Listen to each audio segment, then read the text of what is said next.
പ്രവാചകൻ ചില ഉപദേശങ്ങൾ കൊടുത്തു. അല്ലാഹുവിന്റെ റസൂൽ സല്ലല്ലാഹു അലൈഹി വസല്ലം തങ്ങൾ മിഹ്റാബിൽ കയറി ഇരുന്നിട്ട് ചില ഉപദേശങ്ങളൊക്കെ കൊടുത്തിട്ട് തന്റെ സ്വഹാബത്തിനോട് പറഞ്ഞു, സ്വഹാബ, ഞാൻ നിങ്ങളുടെ ആരുടെയെങ്കിലും മനസ്സ് വേദനിപ്പിച്ചിട്ടുണ്ടെങ്കിൽ, ഞാൻ നിങ്ങളെ ആരെയെങ്കിലും ഉപദ്രവിച്ചിട്ടുണ്ടെങ്കിൽ നിങ്ങൾ അള്ളാഹുവിന്റെ മുന്നിലേക്ക് മാറ്റിവെക്കരുത്, എനിക്ക് പൊരുത്തപ്പെട്ട് തരണേ എന്ന് നബി മുഹമ്മദ് മുസ്തഫ സല്ലല്ലാഹു അലൈഹി വസല്ലമ തങ്ങൾ സഹാബത്തിനോട് ചോദിച്ചു, സഹാബ, ഞാൻ നിങ്ങൾ ആരെയെങ്കിലും വേദനിപ്പിച്ചിട്ടുണ്ടെങ്കിൽ, നിങ്ങൾ ആരെയെങ്കിലും ഞാൻ ഉപദ്രവിച്ചിട്ടുണ്ടെങ്കിൽ നിങ്ങൾ എനിക്ക് പൊരുത്തപ്പെട്ട് തരണം, അള്ളാഹുവിന്റെ മുന്നിലേക്ക് മാറ്റിവെക്കരുത്. പ്രവാചകൻ പൊരുത്തം ചോദിക്കുകയാ. ആർക്കെങ്കിലും ഞാൻ എന്തെങ്കിലും സാമ്പത്തികമായി വല്ലതും തരാനുണ്ടെങ്കിൽ എൻ്റെ അടുക്കൽ നിന്ന് നിങ്ങൾ ചോദിച്ചു വാങ്ങണം. ഞാൻ നിങ്ങൾ ആരെങ്കിലും ഉപദ്രവിച്ചിട്ടുണ്ടെങ്കിൽ ഉപദ്രവിക്കണമെങ്കിൽ തിരിച്ചുപദ്രവിക്കാം. ഞാൻ നിങ്ങൾ ആരെങ്കിലും തല്ലുകയോ പിടിക്കുകയോ ചെയ്തിട്ടുണ്ടെങ്കിൽ തല്ലണമെങ്കിൽ തല്ലി തീർക്കാം. ഇല്ലെങ്കിൽ എനിക്ക് നിങ്ങൾ പൊരുത്തപ്പെട്ട് തരണം. അള്ളാഹുവിന്റെ പ്രവാചകന് സ്വഹാബത്തിനോട് പൊരുത്തം ചോദിച്ചു. എൻ്റെ പ്രിയപ്പെട്ടവരെ, അവസാനം അതത്ര സഹിക്കാൻ കഴിഞ്ഞില്ല സഹാബത്തിന്. ഒരുപാട് ചരിത്രങ്ങൾ ആ സമയത്തുണ്ട്. പക്ഷെ നമ്മൾ ആ സമയം, എൻ്റെ പ്രിയപ്പെട്ടവരെ, പ്രവാചകൻ അവിടുന്ന് പൊരുത്തം ചോദിച്ചു. സഹാബത്ത് എല്ലാവരും വല്ലാത്ത വേദനയിലായി. നബിയെ, ഞങ്ങൾ അങ്ങയോട് തിരിച്ചു ചെയ്യാനോ നബിയെ? എൻ്റെ പ്രിയപ്പെട്ടവർ, അവസാനം പ്രവാചകൻ സല്ലല്ലാഹു അലൈഹി വസല്ലമ തങ്ങൾ അവിടുന്ന് റൂമിൻ്റെ അകത്തേക്ക് കടന്നുപോയി. ദിവസങ്ങൾ കഴിയും തോറും ഏകദേശം 17 വഖ്തുകളോളം പ്രവാചകൻ നമസ്കരിക്കാൻ കഴിയാതെയായി. വല്ലാതെ രോഗം വർദ്ധിക്കാൻ തുടങ്ങി. എൻ്റെ പ്രിയപ്പെട്ടവരെ, ഓരോ ദിവസം കഴിയുമ്പോഴും പ്രവാചകന്റെ രോഗം ഇങ്ങനെ കൂടുകയാ. അവസാനം ആയിഷ ബീവി റളിയല്ലാഹു തആല അൻഹയുടെ വീട്ടിലാണ് പ്രവാചകൻ കിടക്കുന്നത്. മക്കളെ വിളിച്ച് ഉപദേശം കൊടുത്തു, തന്റെ ഭാര്യമാരെ വിളിച്ച് ഉപദേശം കൊടുത്തു. എന്നിട്ട് ഭാര്യമാരോട് മുഴുവനും പറഞ്ഞു, എനിക്ക് ആയിഷ ബീവിയുടെ വീട്ടിൽ നിൽക്കണമെന്നാണ് ആഗ്രഹം. ഭാര്യമാരെല്ലാവരും സമ്മതം കൊടുത്തു. മഹാനായ പ്രവാചകൻ സല്ലല്ലാഹു അലൈഹി വസല്ലമ തങ്ങൾ ആയിഷ ബീവിയുടെ വീടിൻ്റെ അകത്ത്, എൻ്റെ പ്രിയപ്പെട്ടവരെ, പരിശുദ്ധമായ റബീഉൽ അവ്വൽ ദിവസങ്ങൾ കഴിയാൻ തുടങ്ങി. റബീഉൽ അവ്വൽ 12, എൻ്റെ പ്രിയപ്പെട്ടവരെ, മഹാനായ നബി മുഹമ്മദ് മുസ്തഫ സല്ലല്ലാഹു അലൈഹി വസല്ലമ തങ്ങൾക്ക് പെട്ടെന്ന് രോഗം കൂടി. പ്രവാചകൻ രോഗം പിടിച്ച് കിടക്കുമ്പോ തന്റെ പ്രിയപ്പെട്ട പൊന്നാര മകളായ മഹ്ദി ഫാത്തിമ ബീവി റളിയല്ലാഹു തആല അൻഹ വാപ്പാനെ കാണാൻ വന്നു. തന്റെ പ്രിയപ്പെട്ട പിതാവിനെ കാണാൻ വന്നപ്പോൾ ഫാത്തിമ ബീവി റളിയല്ലാഹു തആല അൻഹ അടുത്ത് വാപ്പാനെ കണ്ടതും സഹിച്ചില്ല. വാപ്പയുടെ കിടപ്പ് കണ്ടപ്പോൾ സഹിച്ചില്ല. ഫാത്തിമ ബീവി റളിയല്ലാഹു തആല അൻഹ തന്റെ വാപ്പാടെ ചാരത്ത് വന്നിട്ട് നിലവിളിക്കുകയാ, കരയുകയാ. തന്റെ പൊന്നാര മകള് കരയുന്നു. വാപ്പ അങ്ങനെ അടുത്തേക്ക് വിളിച്ചിട്ട് ഫാത്തിമ ബീവി റളിയല്ലാഹു തആല അൻഹയോട് പറഞ്ഞു കൊടുത്തു, ഫാത്തിമ, വാപ്പയുടെ വാപ്പാടെ മരണമെടുത്തു. ചില അടയാളങ്ങൾ ഞാൻ കണ്ടു തുടങ്ങി. പ്രവാചകൻ സല്ലല്ലാഹു അലൈഹി വസല്ലമ തങ്ങൾ ഇത് പറഞ്ഞു കൊടുക്കുമ്പോൾ ഫാത്തിമ ബീവി പൊട്ടിക്കരയാൻ തുടങ്ങി. അവിടെന്ന് പറഞ്ഞു, നിന്റെ വാപ്പയുടെ മരണമെടുത്തു എന്ന് പ്രവാചകൻ പറഞ്ഞപ്പോ, അടയാളങ്ങൾ പറഞ്ഞു കൊടുത്തപ്പോ ഫാത്തിമ ബീബി റളിയല്ലാഹു തആല അൻഹ കരയാൻ തുടങ്ങി. റസൂലുള്ളാഹി സ്വല്ലല്ലാഹു അലൈഹി വസല്ലമ തങ്ങൾ ഫാത്തിമയോട് പറഞ്ഞു, നീ കരയണ്ട. രണ്ടാമതൊരു രഹസ്യം പറഞ്ഞു, മോളെ, എൻ്റെ വാപ്പാടെ തൊട്ടുപുറകിൽ നീയുമുണ്ട്. വാപ്പ മരണപ്പെട്ടു കഴിഞ്ഞാൽ ആ വാപ്പയുടെ തൊട്ടുപുറകിൽ എൻ്റെ കുടുംബത്തിൽ നിന്ന് ആദ്യമായിട്ട് മരിക്കുന്നത് നീയാ.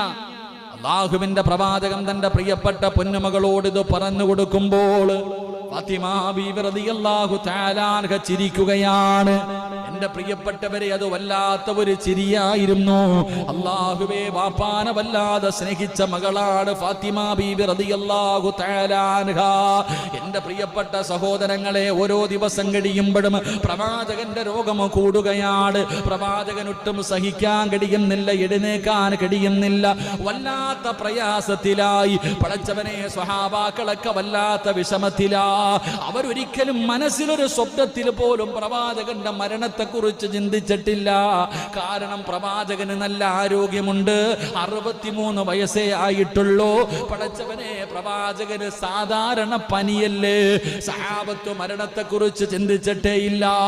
അവസാനം റബീഉൽ അവ്വൽ 12 തിങ്കളാഴ്ച സുബഹി നമസ്കാരത്തിന്റെ സമയമാണ്. പള്ളിക്കകത്ത് നമസ്കാരം നടക്കുമ്പോ റസൂലുള്ളാഹി തങ്ങളുടെ വീടിന്റെ അകത്ത് ഇങ്ങനെ കിടക്കുകയാണ്. ആയിഷ ബീവിയോട് പറഞ്ഞു, ആയിഷ, ആ കാണുന്ന കർട്ടൻ ഒന്ന് മാറ്റി ആയിഷ. വീടിന്റെ വീടിന്റെ അകത്ത് ജനലിട്ടിരിക്കുന്ന കർട്ടനങ്ങ് മാറ്റുമ്പോ റസൂലുള്ളാഹി തങ്ങളെ സഹാബത്തിനെ നോക്കുകയാണ്, പ്രവാചകന് സ്വഹാബത്തിനെ നോക്കുകയാണ്. സ്വഹാബികൾ പറയുന്നുണ്ട്, പ്രവാചകന്റെ മുഖത്ത് വല്ലാത്ത പ്രകാശമായിരുന്നു, അന്ന് വല്ലാത്ത പ്രകാശം. അത് കണ്ടപ്പോ സഹാബത്തിന് സന്തോഷമായി.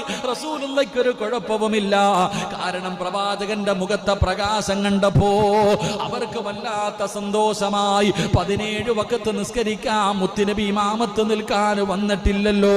അവസാനം പ്രവാചകന്റെ മുഖം കണ്ടപ്പോ അവർക്ക് വല്ലാത്ത സന്തോഷമായി. പ്രവാചകന്റെ പനിയൊക്കെ മാറി, പ്രവാചകൻ നമസ്കരിക്കാൻ ഇനി വരുമല്ലോ.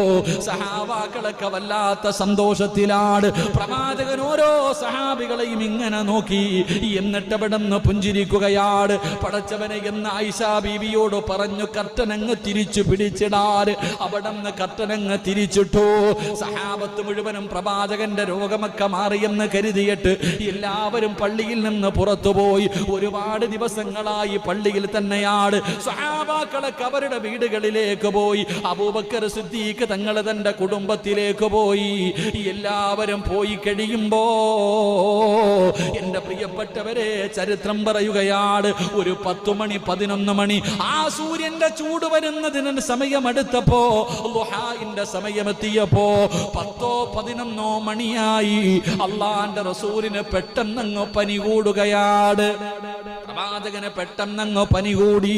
അല്ലാഹുവേ, ആയിഷ ബീവിയുണ്ട്, ഫാത്തിമ ബീവിയുണ്ട്, രണ്ടുപേരും മുത്തുനബിയുടെ ചാരത്തിരുന്ന് കരയുകയാ. അല്ലാഹുവിന്റെ പ്രവാചകന് പെട്ടെന്ന് അവിടെ നിന്ന് രോഗം കൂടുകയാണ്. റബ്ബേ, റസൂലുള്ളാഹി തങ്ങൾക്ക് അവിടെ നിന്ന് പടച്ചവനെ രോഗം കൂടി. അപ്പോഴാണ് വീടിന്റെ കവാടത്തിൽ ഒരു സലാം കേൾക്കുകയാണ്. അസ്സലാമു അലൈക യാ അഹ്ല ബൈത്തിൻ നുബുവ ഇഫ്തഹിൽ ബാബ്. വീടിന്റെ കവാടത്തിൽ ഒരു സലാം കേൾക്കുകയാണ്.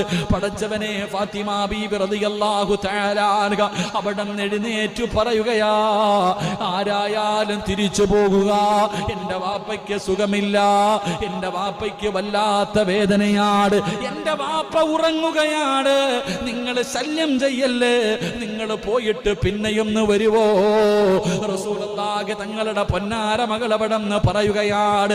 കുറച്ചു സമയം കഴിഞ്ഞു, രണ്ടാമതും സലാം കേൾക്കുകയാണ്, രണ്ടാമതും സലാം കേൾക്കുകയാണ്. ഫാത്തിമ ബീവി എപ്പോഴും വിളിച്ചു പറഞ്ഞു, എന്റെ ഉപ്പ സുഖമില്ലാതെ കിടക്കുകയാണ്, രോഗമാണ്, വേദനയാണ്, അതുകൊണ്ട് നിങ്ങൾ പോയിട്ട് പിന്നെയൊന്ന് വരുവോ? കുറെ സമയം കഴിഞ്ഞു, മൂന്നാമതും സലാം പറയുമ്പോ റസൂലുള്ളാഹി വിളിക്കുന്നു, മോളെ ഫാത്തിമ, വാതില് തുറക്കുമോളെ, വാതില് തുറക്കുമോളെ. ആരാ വന്നതെന്നറിയുമോ? മഹാനായ മലക്കുൽ മൗത്ത് അസ്റായീൽ. അസ്റായീൽ എന്ന് പറയുന്ന മലക്ക് കടന്നു വരികയാണ്. അസ്സലാമു അലൈക യാ റസൂലല്ലാഹ്. മുത്തുനബിയുടെ ചാരത്ത് വന്ന് സലാം പറയുകയാണ്. മുത്തുനബി ചോദിക്കുന്നു, അസ്റായീലേ, എന്തിനാ വന്നത്? എന്തിനാ വന്നത്? എന്റെ രോഗസന്ദർശനം നടത്താൻ വന്നതാണോ? എന്നെ കാണാൻ വന്നതാണോ? അസ്റായീൽ പറയുന്നു, യാ റസൂലല്ലാഹ്, അല്ലാഹു പറഞ്ഞു വിട്ടതാണ്, അല്ലാഹു പറഞ്ഞു വിട്ടതാണ്.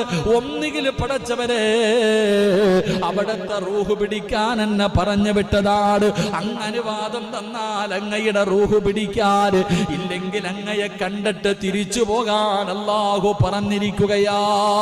എന്റെ പ്രിയപ്പെട്ട സഹോദരങ്ങള്, അല്ലാഹുവിന്റെ പ്രവാചകൻ സല്ലല്ലാഹു അലൈഹി വസല്ലമ തങ്ങൾ അവിടെ അനുവാദം കൊടുക്കുകയാണ്. ജിബ്രീലിനെ ഒന്ന് കാണണമെന്ന് തോന്നി, ജിബ്രീലിനെ ഒന്ന് കാണണമെന്ന് തോന്നി. അതാ വരുന്ന മുഖറബുൽ അംലാഖ് മലക്ക് ജിബ്രീൽ അലൈഹിസ്സലാം അവിടെ നിന്ന് കടന്നു വന്നപ്പോ അല്ലാഹുവിന്റെ റസൂൽ ചോദിച്ചു, ജിബ്രീലേ, എന്തേ എന്നെ കാണാൻ വരാത്തത്? യാ റസൂലല്ലാഹ്, അങ്ങയുടെ ഈ കിടത്തം കാണാനുള്ള കഴിവില്ലാത്തത് കൊണ്ടാ. എന്റെ പ്രിയമുള്ളവരെ, അവസാനം അല്ലാഹുവിന്റെ പ്രവാചകൻ അവിടെ അനുവാദം കൊടുത്തു. അസ്റായീൽ എന്ന് പറയുന്ന മലക്കുണ്ടല്ലോ, റസൂലുള്ളാഹി തങ്ങളുടെ കാലിൽ നിന്ന് റൂഹ് പിടിക്കാൻ തുടങ്ങുകയാണ്. അവിടെ അവിടുന്ന് റൂഹ് പിടിക്കാൻ തുടങ്ങുകയാണ്. പ്രവാചകന് കിടന്ന് പിടയുകയാ, അല്ലാഹുവിന്റെ റസൂല് കിടന്ന് പിടയുകയാണ്.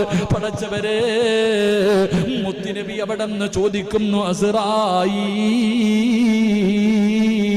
ഒന്ന് പതുക്കെ പിടിക്കുവോ അസ്റായീൽ, വല്ലാതെ വേദനിക്കുന്നു അസ്റായീൽ. ഇത് പറയുന്നത് ആരെന്നറിയോ? ഈ ലോകം തന്നെ സൃഷ്ടിക്കാ കാരണക്കാരനായ ആദരവായ പ്രവാചകൻ നബി മുഹമ്മദ് മുസ്തഫ